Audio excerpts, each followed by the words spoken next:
નવલખો મંદિર ગુમલી 11 થી 12મી સદીની આડેગાળે આ મંદિર નવલખા નામથી ઓળખાય છે.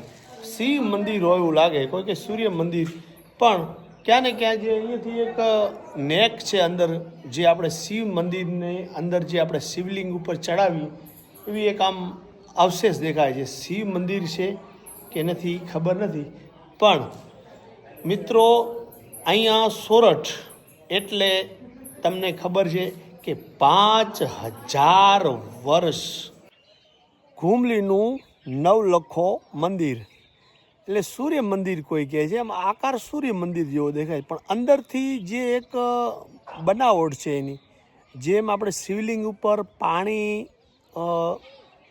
ધરાવી અને જેમ પાણી નીકળી જાય એવો અંદર એક અવશેષ છે. એટલે હવે શિવ મંદિર છે કે સૂર્ય મંદિર છે એ કહેવું કાંઈ સમજણ બહારની વાત છે.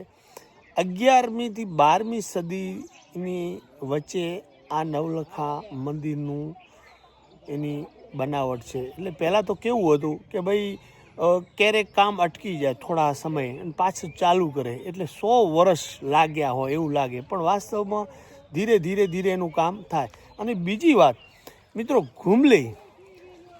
ઘુમલીનો ઇતિહાસની તમને વાત કરું તો 5000 વર્ષ અહીંયા એક મહાનગર ઘુમલી, એટલે આમ તો એક આંબલી જે કહે કે ભૂતની આંબલી, એનો શબ્દનો અભ્રષ્ટ થતાં ધીરે ધીરે ઘુમલી પડી ગયું છે એવી મેં વાત જાણી. અને 5000 વર્ષ આપણા ગુજરાતમાં જુઓ તમે કે શિલાલેખ આપણે જ્યાં જુનાગઢની અંદર એ 2500 વર્ષ કે 1500 વર્ષ એટલો જૂનો છે. પણ ઘુમલીનો ઇતિહાસ, જેઠવાનો ઇતિહાસ, જે અહીંયા જેઠવાઓ પહેલાં રાજ કરતા, બરાબર, તો આ જે 5000 વર્ષ પૂર્વેનો અહીંયા અવશેષો મળ્યા છે એના આધારે કહી શકે છે કે ભાઈ આ સમય 5000 વર્ષ પૂર્વેનો અહીંયા આ છે, બરાબર. તો આ જે મંદિર છે આખું જબરજસ્ત, એ એટલી નીચેથી જ એની 7-8 ફૂટ એની ચોડાઈ કરેલી, એના ઉપર આખું મંદિર ઊભું કર્યું છે. અત્યારે થોડું રિપેર કામ પણ ચાલુ છે, પણ ખરેખર જે એની બનાવટ, એની કોતરણી અને એટલું ભવ્ય છે. તમને અહીંયા નાનું દેખાશે ને, લગભગ તો અડધા વીઘામાં પથરાયેલું આ મંદિર ખરેખર જબરજસ્ત લાગી રહ્યું છે. નજીકથી તમને ઝીણવટથી બતાવવાની કોશિશ કરું.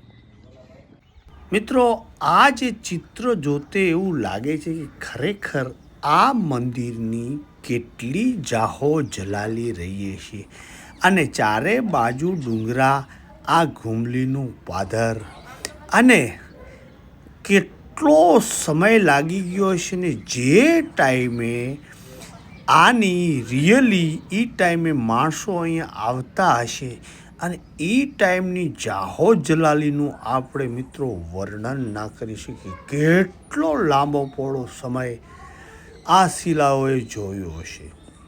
અને ઘુમલી મિત્રો, અહીંયા તો હું તમને એક દિલની વાત પૂછું કે અહીંયા તમે ઊભા રહો તો તમને ફીલ જ એવું થાય કે સાલા એવી જગ્યાએ આવી ગયા છીએ કે આની જાહો જલાલીનો જે આનો સમયગાળો રહ્યો હશે એ કેટલો અદ્ભુત, એ સમયગાળો, એ યુગ, એ સમય, એ માણસો, અને ચારે બાજુ આવી ડુંગરાળ ધરતીની હાય વિશાળ, જમીનના તળથી ઊંચું મંદિર, અને એ પણ એકદમ ટોચવાળું.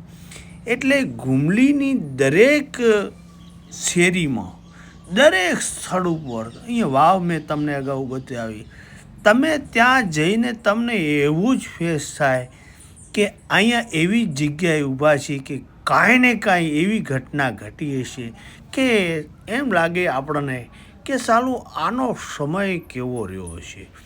એટલે આખી ગુજરાતમાં તમે ફરી આવો અને ઘુમલીની ધરતીમાં તમે ફરો તો તમને એવું તો જરૂર લાગશે 100% કે ભાઈ આ સમયગાળો કેટલો અદ્ભુત રહ્યો હશે અને આટલો બધો સમય વીતી ગયો છે, બરાબર. હજી પણ આ તો વિધર્મીઓએ જે તે સમય આને તોડવાનો પ્રયાસ કરેલો છે, પણ જે સ્થિતિમાં આ મંદિર ઊભું હશે એની કેટલી ભવ્યતા ને કેટલો લાંબો પહોળો સમય લીધો હશે.